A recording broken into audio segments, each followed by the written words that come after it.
Vicente del Bosque was received in Tudela, where he was knighted Knight of Honor by the Volatin order in the 19th edition of the Vegetable Feast in Navarra, where the coach thanked the players of the Spanish team once again. Antes el sueño era de ser campeones del mundo, de Europa. Ahora tenemos la Copa Confederaciones en el verano en Brasil 2013, tenemos la fase de clasificación para el Mundial 2014, el propio Mundial 2014. Esos son nuestros próximos desafíos.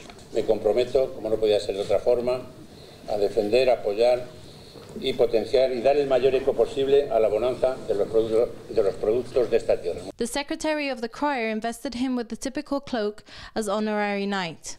Por el encargo recibido te hago caballero de honor de la Orden del Volatin. La figura de Vicente pues es querida, admirada y esperada por todo el mundo, y ya habéis visto en los diferentes actos que hemos tenido cómo se le acercaba a la gente, no se ha negado a nadie, cercano con todo el mundo. The day ended with the coach feted by the people of Tudela in a parade round the town.